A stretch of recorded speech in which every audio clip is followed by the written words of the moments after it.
ஆண்டவராகிய இயேசு கிறிஸ்துவின் இனிதான நாமத்தினாலே இந்த நிகழ்ச்சிக்கு மிகுந்த அன்போடு கூட உங்களை வாழ்த்தி வரவேற்கிறேன். இன்றைய நம்முடைய தியானத்திற்கென்று தெரிந்தெடுக்கப்பட்ட வேத வசனம் அப்போஸ்தலர் நடபடிகளின் புஸ்தகம் அதனுடைய 1ஆம் அதிகாரம் 9, 10, 11 ஆகிய வசனங்கள் இப்படியாய் சொல்லுகின்றன. இவைகளை அவர் சொன்ன பின்பு அவர்கள் பார்த்து கொண்டிருக்கையில் உயர எடுத்து கொள்ளப்பட்டார். அவர்கள் கண்களுக்கு மறைவாக ஒரு மேகம் அவரை எடுத்துக்கொண்டது. அவர் போகிற போது அவர்கள் வானத்தை அண்ணாந்து பார்த்து கொண்டிருக்கையில் இதோ வெண்மையான வஸ்திரம் தரித்தவர்கள் 2 பேர் அவர்கள் அருகே நின்று, கலிலேயராகிய மனுஷரே, நீங்கள் ஏன் வானத்தை அண்ணாந்து பார்த்து நிற்கிறீர்கள்? உங்களிடத்தினின்று வானத்துக்கு எடுத்துக்கொள்ளப்பட்ட இந்த இயேசுவானவர் எப்படி உங்கள் கண்களுக்கு முன்பாக வானத்துக்கு எழுந்தருளி போனாரோ அப்படியே மறுபடியும் வருவார் என்றார்கள். உயிர்த்தெழுந்த ஆண்டவராகிய இயேசு கிறிஸ்து பரமேறுவதற்கு முன்பதாய் சீஷர்களோடு கூட அந்த கலிலேயா கடற்கரையில் நின்ற பொழுது அவர்கள் கண்களுக்கு முன்பதாக அவர் பரலோகத்திற்கு எடுத்து கொள்ளப்பட்டார். அந்த காரியத்தை தான் நாம் இதே அதிகாரம் 9ஆம் வசனத்திலே நாம் பார்க்கிறோம். இவைகளை அவர் சொன்ன பின்பு அநேக காரியங்களை தன்னுடைய சீஷர்களோடு பகிர்ந்து கொண்டார்.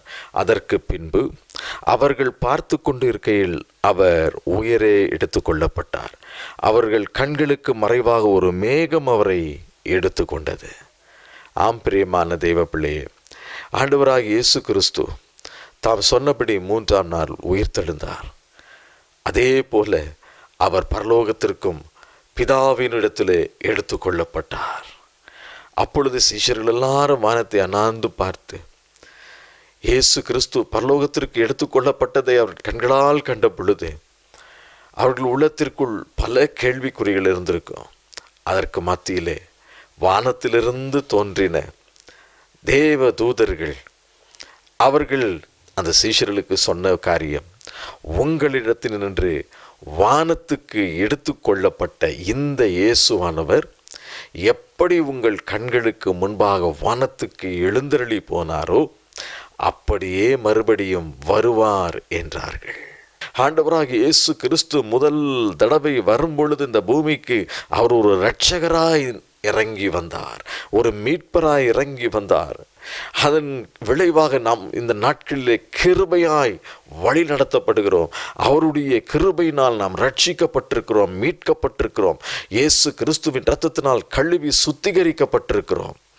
ஆனால் மீண்டும் இயேசு கிறிஸ்து இந்த பூமிக்கு மனிதனாய் அல்ல, அவர் ஒரு நியாயாதிபதியாய் வரப்போகிறார். மறுவேன் என்று சொல்லி போன ஆண்டவர் நிச்சயமாய் அவர் வரப்போகிறார். யோவான் எழுதின சுவிசேஷம் 14ஆம் அதிகாரம் 3ஆம் வசனத்தில் ஆண்டவராகிய இயேசு கிறிஸ்து சொல்லுகிறார், நான் போய் உங்களுக்காக ஒரு ஸ்தலத்தை ஆயத்தம் பண்ணின பின்பு நான் இருக்கிற இடத்துல நீங்களும் இருக்கும்படி நான் மறுபடியும் வந்து உங்களை என்னிடத்தில் சேர்த்து கொள்ளுவேன். நான் போய் உங்களுக்காக ஒரு ஸ்தலத்தை ஆயத்தம் பண்ண போகிறேன். நான் இருக்கிற இடத்துல நீங்களும் இருக்கும்படி, நான் இருக்கும் இடத்துல நீங்களும் இருக்கும்படி நான் மறுபடியும் வந்து உங்களை என்னிடத்தில் சேர்த்து கொள்ளுவேன். எவ்வளவு ஒரு அருமையான ஒரு காரியம், எவ்வளவு ஒரு முக்கியமான கவனிக்க வேண்டிய ஒரு காரியத்தை பரிசுத்த வேதாகமம் நமக்கு சொல்லி கொடுத்திருக்கிறது. நான் இருக்கும் இடத்திலே நீங்களும் இருக்கும்படி நான் மறுபடியும் வந்து உங்களை என்னிடத்தில் சேர்த்து கொள்ளுவேன். அவர் இருக்கும் இடத்திலே நம்மையும் கொண்டு போய் சேர்ப்பதற்காக அவர் மீண்டும் ஒரு நியாயாதிபதியாய் இந்த பூமிக்கு இறங்கி வரப்போகிறார். மத்தேயு எழுதின சுவிசேஷம் 16ஆம் அதிகாரம் 27ஆம் வசனத்தில் நாம் பார்க்கிறோம், மனுஷர் குமாரன் தம்முடைய பிதாவின் மகிமை பொருந்தினவராய் தம்முடைய தூதரோடும் கூட வருவார். அப்பொழுது அவன் கிரியைக்கு தக்கதாக அவனுக்கு பலன் அளிக்கப்படும். ஆமென். மனுஷகுமாரன் தம்முடைய பிதாவின் மகிமை பொருந்தினவராய் தம்முடைய தூதரோடு கூட ஒரு நாள் வரப்போகிறார். அப்பொழுது அவன் கிரியைக்கு தக்கதாக அவனுக்கு பலனளிப்பார். வானமும் பூமியும் ஒளிந்து போனாலும் அவருடைய வார்த்தைகள் ஒரு நாளும் ஒளிந்து போகாது. மீண்டும் வரப்போக தேவனாகிய கர்த்தர் அவர் ஒரு நியாயாதிபதியாக இந்த பூமிக்கு மீண்டும் வரப்போகிறார். அப்பொழுது அவனுடைய கிரியைக்கு தக்கதாக அவனுக்கு கர்த்தர் பலனளிப்பேன் என்று சொல்லி இருக்கிறார். அவனுடைய கிரியைகளுக்கு ஏற்ற பலனை ஆண்டவர் கொடுப்பேன் என்று சொல்லி இருக்கிறார். அப்படி என்று சொன்னால் மனுஷகுமாரன் அவருடைய நாட்கள் எப்படி இருக்கும், அல்லது அவருடைய வருகையின் நாட்களில் என்ன இருக்கும், எப்படி சூழ்நிலைகள் இருக்கும், இதை குறித்து ஆண்டவராக இயேசு கிறிஸ்து லூக்கா எழுதின சுவிசேஷம் 17ஆம் அதிகாரம் 26 முதல் 30 வரை உள்ள வசனங்களிலே சொல்லியிருக்கிறார். அது என்ன சொல்லியிருக்கிறார்? நோவாவின் நாட்களில் நடந்தது போல மனுஷகுமாரின் நாட்களில் நடக்கும். லோத்தின் நாட்களில் நடந்தது போல மனுஷகுமாரனுடைய நாட்களில் நடக்கும். நோவாவின் நாட்களில் பூமி எப்படி இருந்தது?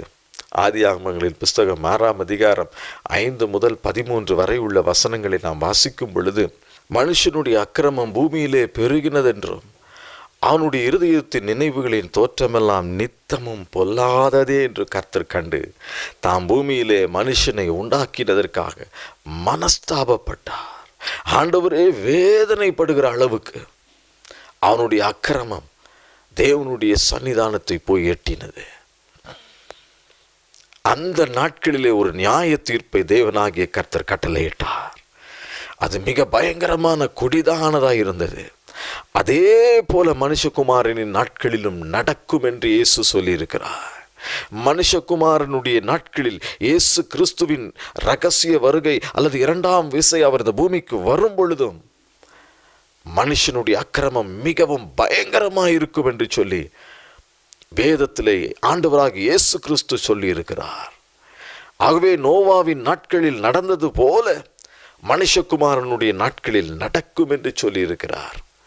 அதே போல அதே ஆதியாகமங்களின் புஸ்தகம் 19ஆம் அதிகாரத்திலே நாம் பார்க்கிறோம், லோத் என்ற ஒரு மனிதனை குறித்து நாம் பார்க்கிறோம்.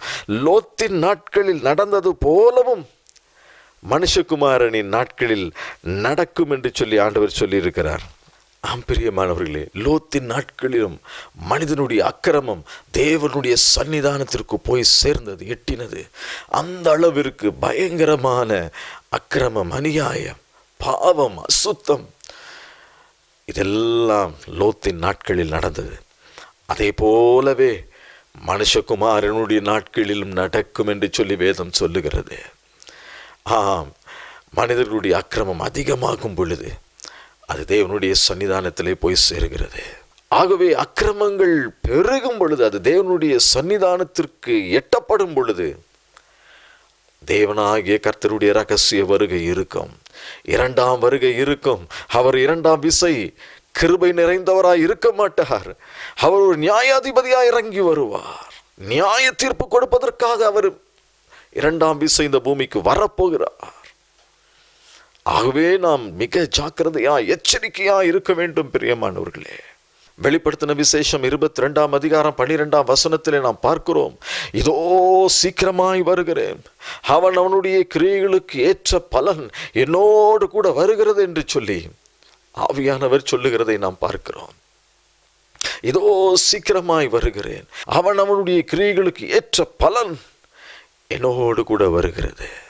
எரேமியா தீர்க்கதரிசிகளின் புஸ்தகம் 17ஆம் அதிகாரம் அதனுடைய 10ஆம் வசனத்திலே பார்க்கிறோம், கர்த்தராகிய நானே ஒவ்வொருவருக்கும் அவனவன் வழிகளுக்கும் செய்கைகளின் பலன்களுக்கும் தக்கதை கொடுக்கும்படிக்கு இருதயத்தை ஆராய்கிறவரும் உள்ளிந்திரியங்களை சோதித்தருகிறவருமாய் இருக்கிறேன்.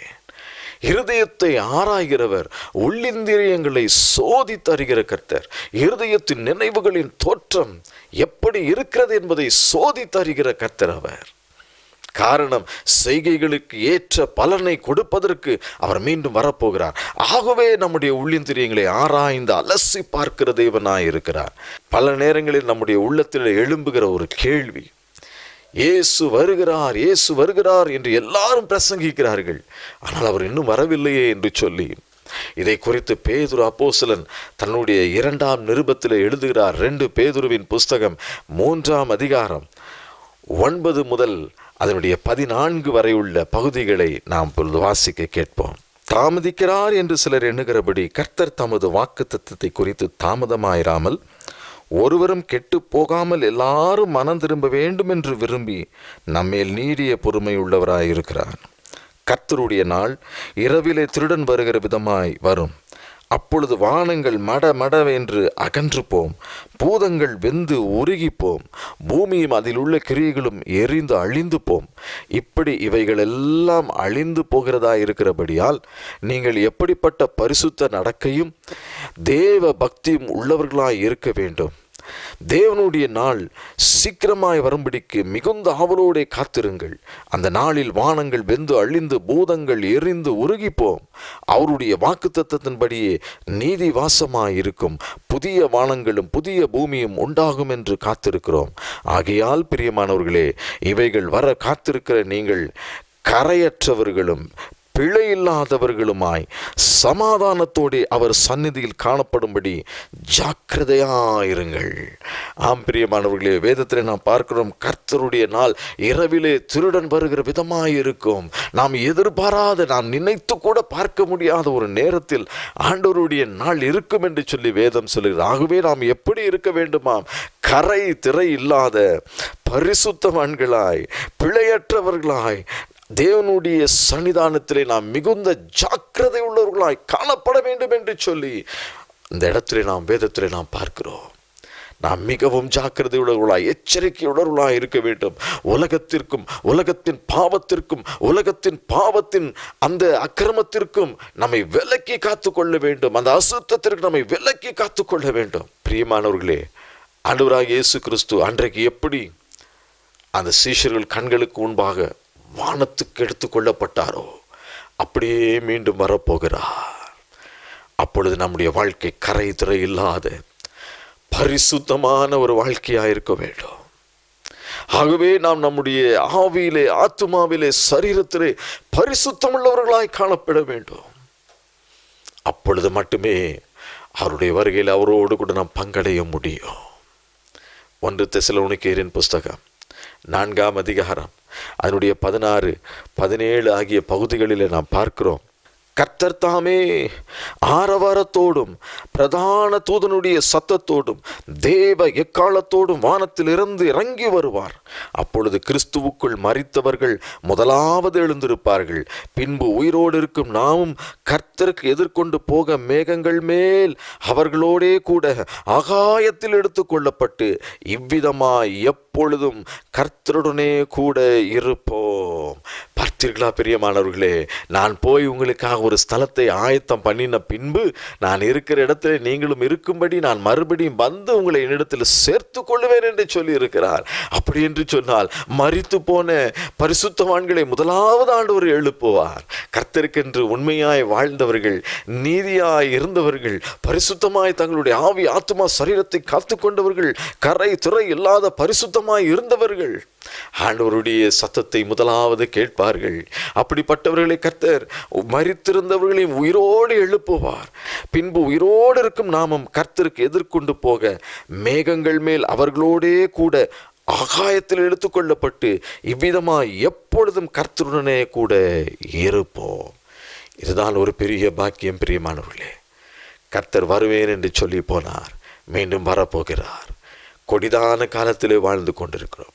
எல்லா பக்கமும் பாவம், அசுத்தம், அநியாயம், சீர்கேடுகள், இவைகளுக்கு மத்தியிலே கரை திரை இல்லாத பிழையற்ற ஒரு பரிசுத்தமான ஒரு வாழ்க்கை வாழ்ந்து எப்படியாவது அவர் வரும்போது அவருடைய ராஜ்யத்திற்குள் பிரவேசித்து விட வேண்டும்.